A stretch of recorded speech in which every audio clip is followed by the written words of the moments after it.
Assalamualaikum warahmatullahi wabarakatuh.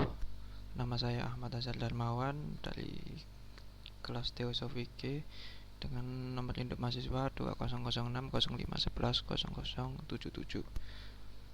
Saya akan mempresentasikan dari topik kelompok 9, yaitu tentang tarekat muktabar, yaitu menjelaskan jenis-jenis tarekat muktabar beserta definisi dan sejarah penyebarannya. Tarekat muktabar. Tarekat muktabar adalah tarekat sufi yang bersanadkan langsung kepada Nabi Muhammad SAW. Jenis-jenis tarekat muktabar yaitu yang pertama Naqsabandiyah, kedua Qadariyah, Syatariyah, Sistiyah, Qadariyah wa Naqsabandiyah, Tijaniyah, dan Maulawiyah, dan lain-lain, masih banyak lagi. Naqsabandiyah dan sejarah penyebarannya bersanadkan langsung kepada Nabi Muhammad SAW melalui Abu Bakar.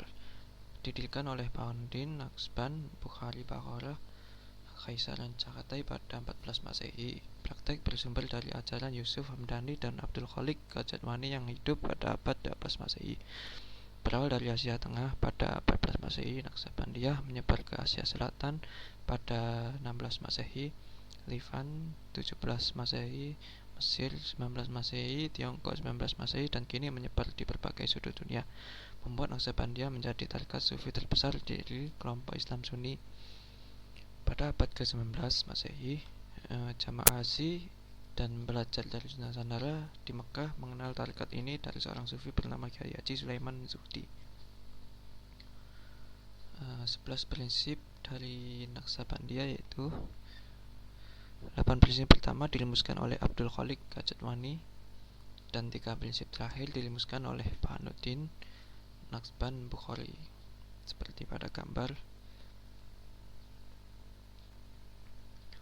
Qadariyah atau pada sejarah dan perkembangannya bersanadkan langsung kepada Nabi Muhammad SAW melalui Khalifah Ali bin Abi Thalib. Didirikan oleh Syekh Abdul Qadir Jailani abad 12 Masehi di Baghdad, berkembang dan berpusat di Irak dan Syria. Tersebar di Yaman, Turki, Mesir, India, Afrika, dan Asia pada abad 15 Masehi.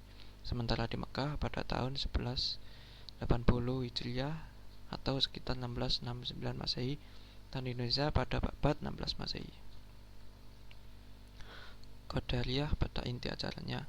7 ajaran dasar tarekat Qadariyah adalah: 1. Mujahadah atau melawan kehendak hawa nafsu dan belenggunya dengan takwa dan takut kepada Allah SWT dengan jalan muraqabah, yaitu beribadah kepada Allah SWT seakan-akan melihatnya. Jika tidak mampu, maka yakinlah bahwa Allah SWT Maha melihat. Yang kedua, tawakal, menyerahkan segala urusan kepada Allah. Yang ketiga, akhlak yang mulia. 4. Syukur, yaitu pengakuan atas nikmat Allah dengan cara tunduk kepadanya. Sabar terdiri dari tiga macam, yaitu sabar karena Allah, sabar bersama Allah, dan sabar atas Allah. Ridho atas segala sesuatu yang telah ditentukan oleh Allah. Yang terakhir, jujur sama antara yang tersembunyi dan yang terbuka. Syatariyah pada sejarah dan perkembangannya. Tarekat Syatariyah didirikan di India oleh Syekh Abdullah Syatari pada abad 15 Masehi. Berkembang di Gujarat pada abad 16 Masehi, kemudian berkembang di Mekah pada tahun 1606 Masehi. Abdul Rauf Singgili mengembangkan tarekat Syatariyah di Indonesia pada abad ke-17, tepatnya di Aceh.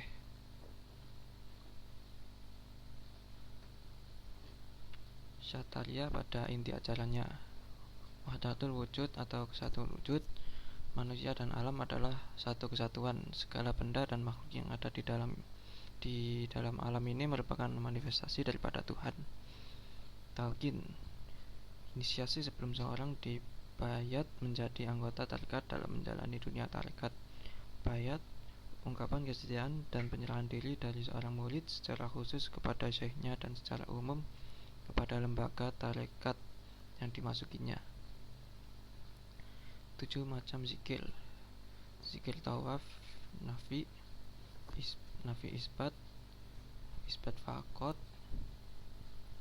ism al-zat, zikir taroki, dan zikir tanazul, serta zikir ism al-ghaib.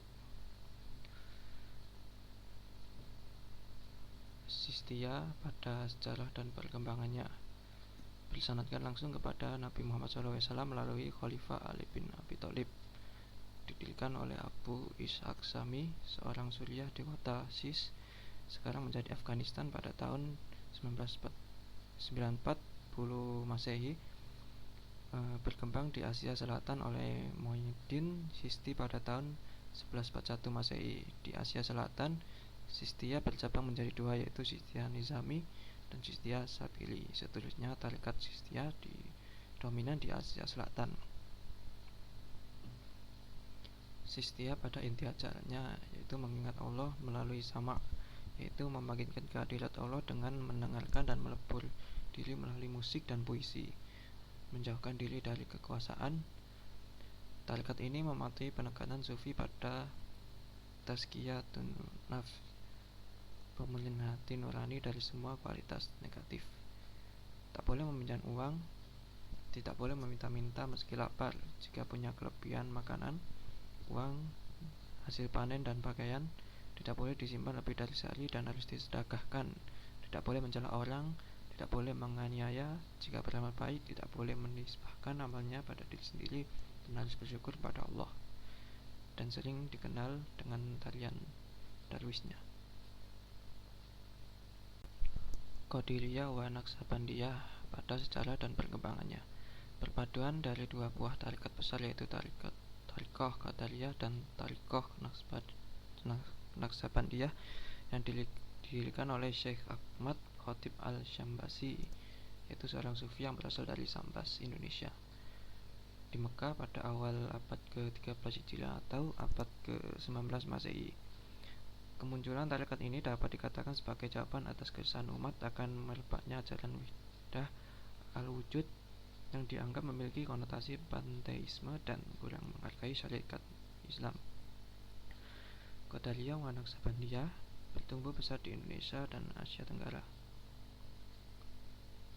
Qadariyah wa Naqsabandiyah pada inti ajarannya yaitu Qadariyah wa Naqsabandiyah merupakan antitesis dari Wahdah al-Wujud. Tarekat Qadariyah Naqsabandiyah mengenal dua jenis zikir, yaitu zikir nafi isbat dan zikir ism zat. Setidaknya ada 4 ajaran pokok pada Qadariyah wa Naqsabandiyah, yaitu 1. Kesempurnaan suluk, 2. Adab atau etika, 3. Zikir, dan yang keempat muraqabah.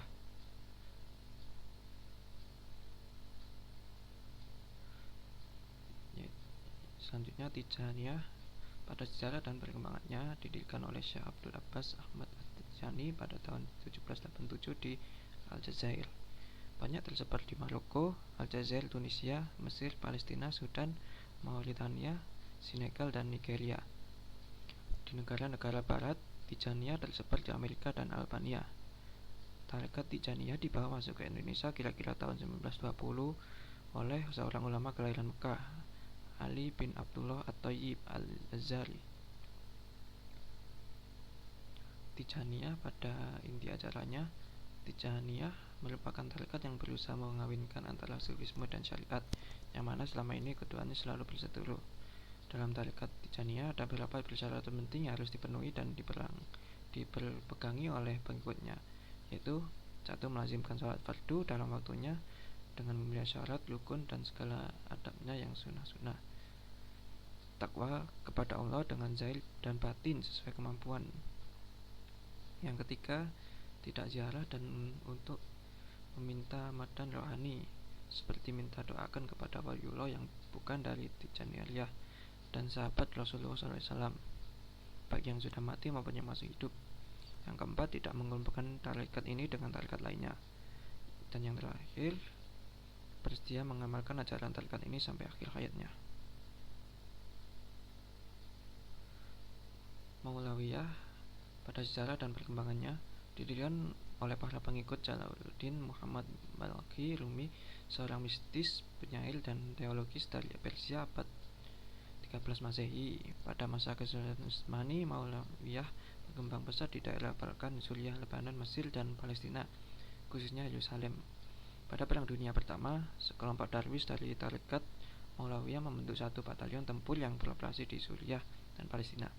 Pada tahun 1915, batalion darwis secara damai sukses menyelamatkan sejumlah warga Armenia dari genosida brutal oleh Turki Utsmani. Pada era pemerintahan Ataturk, Maulawiyah sempat dilarang di Turki beserta tarekat Sufi lainnya. Pada tahun 1970, Maulawiyah datang dan diterima dengan sangat baik di Amerika. Dan pada tahun 2008, tari darwis mendapatkan penghargaan oleh UNESCO sebagai warisan budaya manusia. Maulawiyah pada inti ajaran. Inti ajaran dalam tarekat Maulawiyah Rumi yaitu kesatuan dengan Allah, sehingga sudah seharusnya manusia menghadap hidup dengan hati besar dan sadar akan tempat asal mula. Rumi memandang hubungan manusia dengan Tuhan sebagai suatu prinsip yang menyeluruh tentang dasar keberadaan, bahwa segala sesuatu berasal dari Allah dan tentu saja akan kembalikannya kepada Allah SWT. Terkenal sebagai pelopor tari darwis untuk mengingatkan seorang bahwa segala sesuatu berawal dari sebuah putaran, yaitu hidup merupakan putaran dari tiada menjadi ada, kemudian tidak ada dan tiada lagi. Pelopor dari sama, yaitu membangkitkan kehadiran Allah dengan mendengarkan dan melebur diri melalui musik dan puisi.